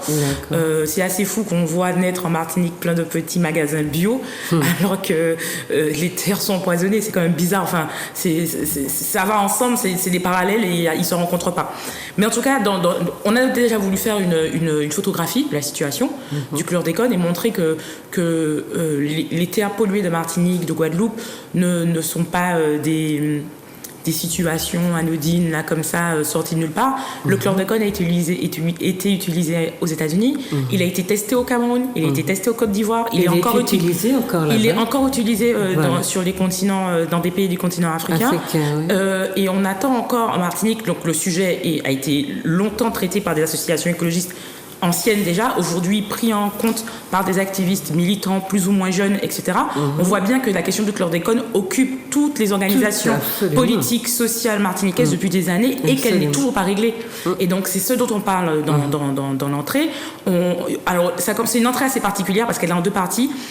La première partie, on dit en gros, est-ce que vous accepteriez de vivre dans un pays où vous savez que vous avez, je ne sais pas combien de chances de tomber malade ou d'être empoisonné par un produit. Parce que c'est ça l'effet. C'est ça l'effet. L'effet, c'est que les terres sont empoisonnées, sauf qu'on a des chances d'être empoisonné par les terres, etc. Et on l'est. Et il y a un truc qui est assez intéressant, c'est qu'on dit dans cette entrée, moi j'aime bien, je vais vous lire une partie, les effets de la contamination sont connus, les Martiniquais et les Guadeloupéens sont empoisonnés et condamnés à vivre sur des terres malades et à boire et à manger des produits dont ils savent qu'ils les tueront tôt ou tard. En attendant que les responsables soient reconnus et condamnés, que le principe du pollueur-payeur soit appliqué et que le test visant à connaître le taux de chlordécone dans le sang soit remboursé par la sécurité sociale, puisque ce n'est toujours pas le cas, il ne reste plus aux Martiniquais et aux Guadeloupéens qu'à sortir 140 € nécessaires pour réaliser ce test dont ils connaissent déjà le résultat. C'est ça. Voilà. C'est triste, mais on ne pouvait pas ne pas parler dans ce lexique en voie de décolonisation, de la notion de la terre aussi, et de nos corps, et du fait qu'on n'est pas sain. C'est-à-dire qu'en plus d'être dans un système qui nous boit, un système de domination, il y a aussi... C'est parce que la Martinique est dominée et parce que les Martiniquais n'ont pas le choix, ils ne décident pas, que les terres sont empoisonnées. C'est parce que les Martiniquais sont des commodités et des outils qu'on peut se débarrasser, dont la vie n'a pas de valeur, qu'on peut les empoisonner. Et c'est parce qu'ils n'ont toujours pas de valeur qu'on continue à les empoisonner et qu'on ne les compense pas. Mais vous dites qu'il faut identifier l'origine. Absolument. Ben voilà. Et bien chez nous, on a l'impression que c'est tombé du ciel, qu'il n'y a pas de responsable. Et puis les gens qui viennent dire oui, le chlordécone, ce sont eux qui sont en procès. C'est assez hallucinant. Oui. Mais c'est très, très important que vous disiez, que vous fassiez. Donc vous, jeunes qui regardiez ces problématiques, il y a une autre chose que je trouvais très importante. Vous avez parlé du bimidum et on a de grands débats sur ça. Comment un jeune se représente, ou un activiste si vous préférez, se représente cette problématique-là? De quoi? Du bimidum? Du bimidum. Ah, je sais pas, je pourrais pas parler à leur place. Moi, je sais que Mais vous l'avez traité comment? Parce que alors, on l'a traité de façon assez spécifique. On l'a traité déjà du point de vue de son existence. Il a existé à un moment donné, le bimidum en Martinique. Et en Guadeloupe. Et en fait, parmi vous, dans la diaspora, il y a des enfants bimidum. Alors, ben oui, en fait. Voilà. Parce qu'en fait, l'idée, c'était d'expliquer comment... En fait, la question est simple. Comment on explique la présence de Martiniquais, de Guadeloupéens, de Guyanais en France? Voilà. C'est simple. C'est ça. Comment on explique leur présence? Leur présence s'explique parce qu'à un moment donné, on a mis en place un bureau d'émigration et que ce bureau d'émigration avait pour but de prendre des populations dans la Caraïbe francophone française, entre guillemets, et de les déplacer, parce que quand on utilise déporter, c'est un vrai branle-bas de combat, donc on va dire déplacer, même si je pense qu'à terme, le mot déporter pourrait très bien être utilisé, mais je le mettrai entre guillemets parce que du coup, c'est encore un autre débat, mais je pense que c'est un débat qu'on pourrait avoir à un moment, il faudrait peut-être l'avoir. Mais en tout cas, ces populations étaient déplacées pour des raisons. Alors, officiellement, c'était parce qu'il fallait enrayer la malnutrition et la famine et la misère dans ces régions. Mais on sait aussi qu'à ce moment-là, il y avait aussi de forts groupes politiques qui avaient des revendications et qui voulaient prendre le pouvoir et sur le destin et l'avenir des Martiniquais à ce moment-là, qui est un avenir qui est extrêmement misérable. C'est une situation post-esclavagiste. Il n'y a plus rien. L'économie de la canne est morte. Qu'est-ce qu'on fait? Comment on se construit? Plutôt que de répondre et d'avoir un projet de société, ben en fait, l'ancien colon, l'ancien dominant est devenu une république libératrice en plus, puisqu'il nous a libérés. Entre guillemets, bien sûr, je rigole, c'est ironique. Non, il faut rigoler. Et donc, du coup, ben, parce qu'elle est très salvatrice et qu'elle veut le bien pour son peuple, elle va donc l'aider, et non pas l'aider sur place, mais elle va l'amener vers la sortie, vers le nouveau monde, le monde de la libération. Donc c'est l'Occident, la France. Et finalement, ces populations ne sont débouchés naturels de nos populations. Voilà. Oui. Et donc, ces populations ne sont que ce qu'elles sont. Elles sont traitées là-bas exactement de la même manière qu'elles sont traitées sur place, mal. Voilà. Comme des immigrés. Exactement. Et le Bumidum, on essaye aussi. Des immigrés du Sud. Exactement. D'Afrique. Et on parle aussi de la génération Windwatch, parce que cette notion de Bumidum, elle a aussi été utilisée par les États, par les gouvernements anglais. Ils ont déplacé des Trinidadiens, des Jamaïcains vers l'Angleterre.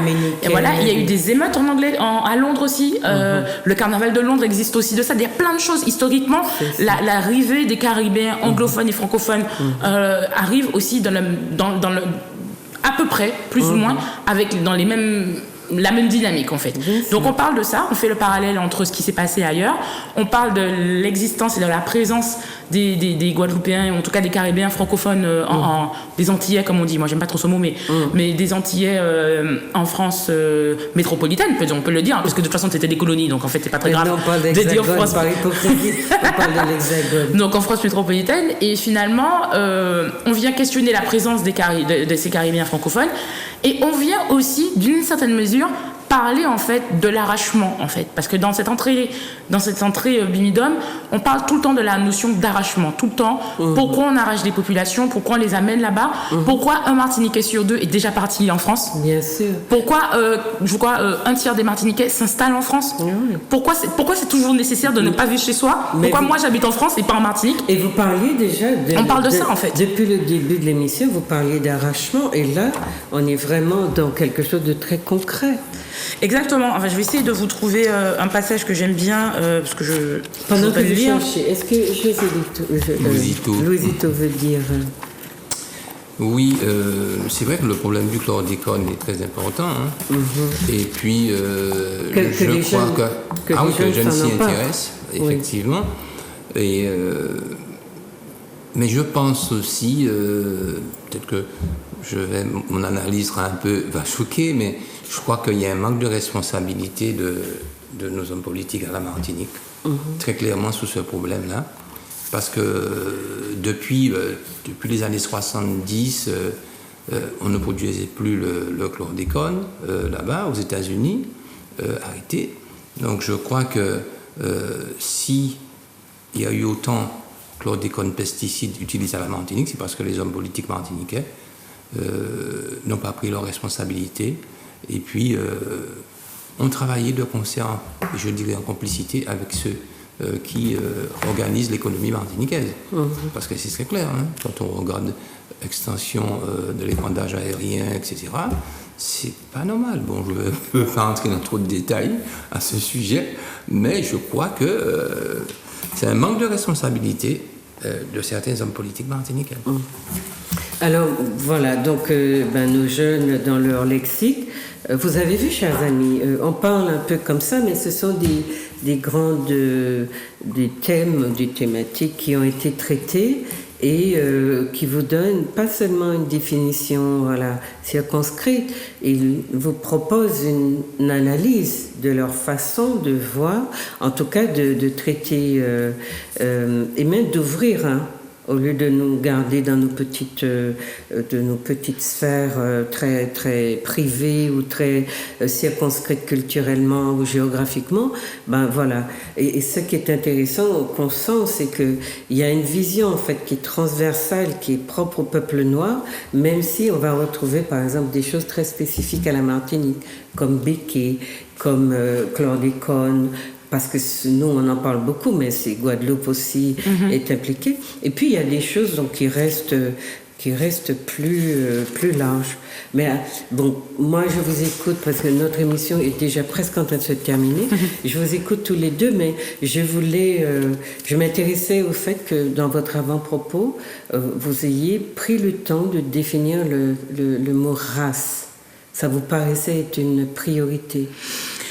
Ben oui. On a défini le racisme, on a défini le mot race, on a aussi une entrée qui s'appelle racisé. C'est quand même un continuum dans quand on écrit en tant qu'afro-descendant, quand on écrit en tant que noir, quand on écrit appartenant aux communautés noires de France, on doit, et vous l'avez dit, même si on peut se construire autrement, on peut se construire comme un être culturel, on peut se construire comme un être qui ne pense pas entre guillemets sa condition, mais quand on se confronte à la société, on est aussi, et on est souvent perçu au travers en fait de la race, et c'est une race sociale, hein. Je parle pas d'une race humaine, je parle d'une race sociale. Et la race, elle intervient, elle définit qui on est, elle va avoir un impact direct sur notre accès aux soins, notre accès au logement, notre accès à la sécurité, au même titre que le fait d'être une femme aussi donne accès ou pas à des espaces. Donc c'est extrêmement important dans le dérangeur de venir définir le mot race, et de venir aussi dire que la définition qui existe dans le dictionnaire classique n'est pas suffisante, n'est pas du tout complexifiée, n'est pas du tout sourcée, et nous on a utilisé cette définition, on est venu apporter plus de complexité et plus d'éléments, et finalement on a un avant-propos qui fait je sais pas combien de pages, mais il est long, parce que finalement on considère qu'il y a énormément de choses à dire, et on parle aussi de Kwame Touré, de Stokely Carmichael, pour venir décrire aussi cette définition. Oui, j'ai vu ça. Donc finalement, comme je dis, à chaque fois, on vient chercher ce qui a déjà été fait. On est héritier d'une pensée dont on se saisit, et qu'on va aussi nous tricoter à notre façon, mais on vient tout le temps s'inspirer de ce qui a déjà été fait pour venir définir. Et voilà, il y a une entrée qui est assez intéressante, parce que j'en parle tout le temps avec ma famille en voiture dernièrement. À la lettre A, il y a une entrée du livre qui s'appelle Anti-blanc. Oui, j'ai vu Regard blanc aussi. Oui, alors il y a Regard blanc, mais il y a une entrée qui s'appelle Anti-blanc. Dans la question anti-blanc, c'est le racisme anti-blanc. En fait, parce qu'on parle de racisme anti-blanc, qui n'existe pas. Voilà. Parce que si on parle de racisme, en fait, le truc qui se passe, c'est qu'on confond souvent des attaques interpersonnelles. Par exemple, si je roule dans ma voiture sur la rocade et que je dis à un blanc Zorella Tirichula, excusez-moi pour les auditeurs, ce n'est pas du racisme anti-blanc, c'est une insulte.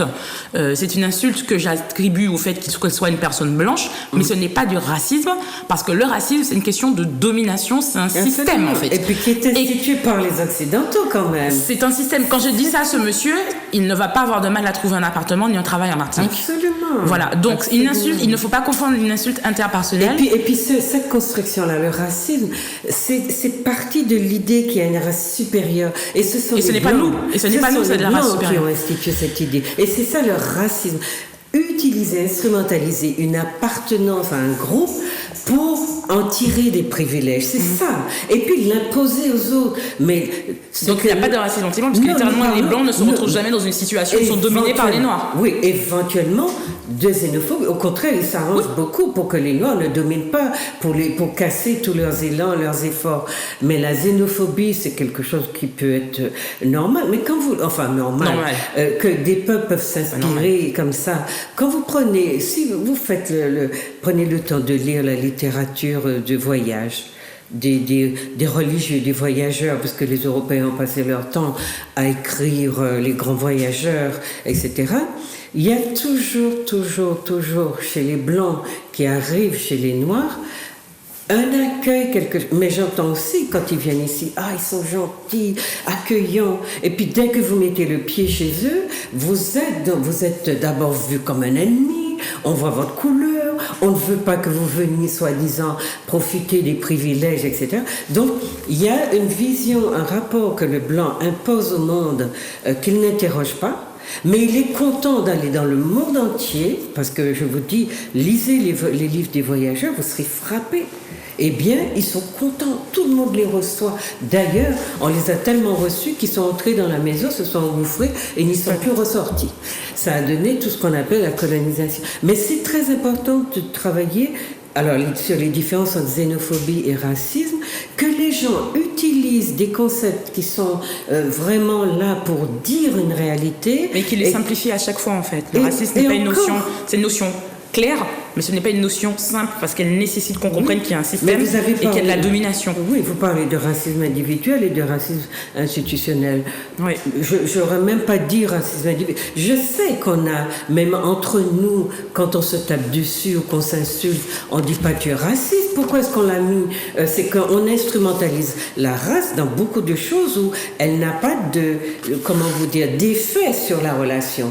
C'est parce qu'on a, blanc ceci, blanc cela. Mais un sale blanc et un sale nègre, ça n'a pas du tout la même valeur. Un sale nègre a été détruit par l'insulte. Un sale blanc, il est fâché, il va au tribunal et il dit celui-là m'a traité et il sort avec des comment on appelle ça, quand on vous a fait du mal et qu'on vous demande vous avez des compensations, des dommages. Des dommages d'intérêt, il a droit à tout ça. Bon, écoutez, franchement, le système n'est pas pour nous. Donc, il ne faut pas qu'on se... C'est pour ça que définir les concepts, c'est important. Et dire racisme individuel, peut-être, mais en tout cas, nous avons dans la relation quelque chose qui s'appelle de l'animosité, de la colère, des choses qu'on se jette à la tête, à la face, etc. Mais ça n'est pas le racisme n'est pas ça. Alors que les gens viennent en plus utiliser une invention des Blancs pour dire qu'il y aurait un truc contre les Blancs, ça c'est vraiment un abus, une profitation, comme on dirait, et une manière de détourner absolument tout ce qu'on fait pour rester le privilégié de la situation. Oui, alors effectivement, ça me permet de réagir. Et quand on parle de cet espace social et cet espace de différence, les dominants, ce sont eux. Donc, ils ne sont à aucun moment, je dirais, ils ne souffrent à aucun moment de racisme. Et c'est clair, c'est très très très clair. Comme disait Célia, oui, il s'agit d'une réaction, d'une réaction interpersonnelle. Et c'est tout. Non, mais est-ce qu'on a du mal à définir les degrés de sympathie ou d'animosité qu'on éprouve sans mettre le mot racisme dessus? Parce que l'être humain, il est ainsi fait, qu'il exprime des colères et qu'il dit des choses qui n'ont rien à voir avec le racisme est une institution qui permet aux Blancs de dominer et de tirer des privilèges de tout ce qui est organisé dans la société multiraciale. Et même dans le monde, puisqu'il suffit de dire que je suis le grand, le beau, pour que le tapis rouge se déroule, et que je ramasse à chaque fois la mise et que je rentre chez moi avec des valises pleines. Enfin, non, il faut quand même qu'on... C'est pour ça que c'est important de définir les mots. Et quand Célia disait tout à l'heure que nous ne sommes pas à l'origine de la définition des choses. Et donc le pouvoir, ça n'est pas nous qui l'avons. Celui qui définit, c'est celui qui a le pouvoir. Mais quand vous décidez que vous entrez désormais en voulant définir, en donnant le sens, que vous voulez entrer dans un domaine justement duquel on vous a toujours tenu éloigné, vous êtes dans une stratégie, vous, d'empowerment, comme on dit en anglais. Et ça, c'est important. Et c'est pour cela qu'un lexique, c'est pas un outil banal, ou comme un dictionnaire, et que ça dit quelque chose aussi de notre jeunesse. Voilà, notre émission arrive à son terme, puisque la petite lumière verte clignote, chers amis. J'espère que vous nous avez suivis. Maintenant, un lexique, c'est pas... Voilà, on ne vient pas vous parler d'un roman. Vous allez l'ouvrir à la page 50, à la page 100, à la page 10, à la page 20. Vous voyez, c'est une espèce de petit outil. En plus, c'est pas un gros livre. On espère qu'il y en aura beaucoup d'autres. Mais un lexique, c'est dire... regard blanc. Qu'est-ce qu'elle dit de regard blanc? Rosa Parks. Qu'est-ce qu'il raconte? Enfin, ils sont un collectif, excusez-moi. Qu'est-ce qu'il raconte de touristes? Voilà une réflexion qu'on devrait mener. Que j'ai menée d'ailleurs. Comment il s'appelle? Dans l'Acousémie, le responsable de cette très belle revue, je crois qu'elle s'est arrêtée, mais la servitude, il parlait de servitude. Comment il s'appelle? Les poètes... Alors, j'ai oublié son nom, je suis vraiment désolée s'il nous écoute, mais en tout cas, sa revue qui s'appelle L'Arcosémie est extraordinaire. Et dans cette revue-là, il m'avait fait l'honneur de me solliciter et j'avais parlé du tourisme, de ce que c'est. C'est une néocolonisation de beaucoup de lieux et on nous a mis en tête que c'est de l'argent qu'on nous apporte. On a l'impression qu'on n'a jamais vu vraiment le budget qu'on a quand nos touristes sont partis, puisqu'on n'a pas droit à ces calculs-là. Voilà. Donc, on va vous laisser. Il faut comprendre donc qu'un lexique, on remercie nos jeunes de l'avoir commis. Et puis, c'est un travail qui continue. Mais ce qu'il faut bien entendre, c'est qu'un lexique, c'est un outil qui donne du sens aux choses. Et cette posture-là, chez nos jeunes, signifie qu'ils sont dans une dynamique de nous dire qu'ils réfléchissent aussi à leur réalité, qu'ils ont, une posture d'acteur qui réfléchit à leur réalité et qui nous propose aussi le sens de choses qui nous touchent collectivement, mais que nous ne sommes pas seuls à décliner désormais, d'accord ? Voilà, donc Célia, je vous laisse dire votre petit mot de revoir, si vous voulez regarder. Merci de m'avoir reçu, Madame Smeralda. Merci, Monsieur Ventura, d'avoir partagé la discussion avec nous. Je voulais remercier les personnes qui ont écouté Piment depuis des années maintenant, ceux qui nous ont déjà lus, mais évidemment les co-auteurs, Chris, Rhoda et Bintou, et puis dire que le livre, alors on est en confinement, mais le livre est disponible en Martinique, je pense à la librairie. Je peux dire ou pas les noms ? Oui. Dans toutes les bonnes librairies, disons. Ouais, on va dire dans toutes les bonnes librairies, les librairies indépendantes martiniquaises, voilà, si je peux me permettre, surtout. Et on a envie d'apporter notre vision du monde en écrivant. C'est ce que vous avez fait. C'est ce qu'on fait. Pour ceux qui veulent avoir des informations, ils peuvent nous écrire. Le mail, c'est émission-piment. Donc, émission piment collé en un seul mot, @gmail.com. Voilà. On peut nous retrouver aussi sur Facebook. Donc, le collectif s'appelle Piment, tout simplement. P4IMENT. On est aussi sur Instagram, P4I, donc PIIIIMENT. Et puis, ils veulent nous retrouver sur toutes les plateformes Instagram, Facebook, Spotify, pour écouter nos émissions, si vous avez envie de savoir ce qu'on fait. SoundCloud aussi, pour écouter nos émissions, Piment. Et puis, on parle de plein de choses, des réparations. La dernière émission qu'on a faite, et la dernière d'ailleurs, puisqu'on a rendu le tablier de nos innovations de radio, on a parlé de la transmission. Voilà. Qu'est-ce que c'est que transmettre ? Et c'est ce qui est à l'ordre du jour désormais. Beaucoup de jeunes s'intéressent à devenir parents, mais comment devenir parents dans une société comme la nôtre ? Transmettre. Et voilà, Louisito. Oui, alors c'était une émission très enrichissante, tout d'abord, et puis merci pour ce travail intéressant. Ce dictionnaire, le titre c'est bien, on a dit, c'est le dérangeur, petit lexique. Voilà. Donc avec tous ces concepts, je crois que tout individu, tout antillais, quel qu'il soit, orientant un travail de recherche ou d'analyse pourra effectivement retenir très intime. C'est un outil, exactement. Voilà. Merci Louisito, merci Célia d'avoir répondu à l'invitation. J'espère que on vous verra beaucoup, qu'on entendra beaucoup ce que vous avez à apporter. Et donc bon retour chez vous, où que ce soit. Et puis, chers amis téléspectateurs, merci de nous avoir suivis. Merci d'être là au rendez-vous. Je sais vos goûts. Je vois comment vous réagissez aux émissions quand elles sont postées, quand vous les suivez. Eh bien, faites-nous remonter vos impressions. Nous continuerons à remercier Zouk TV qui nous donne cette plateforme pour vous parler. Et puis, nous vous demandons, de nous faire part aussi à ceux surtout qui viennent vous apporter leur savoir, de les encourager pour qu'ils continuent leur recherche, parce que c'est cela qui nous manque le plus dans nos sociétés, des chercheurs. Merci d'avoir été là et à très bientôt.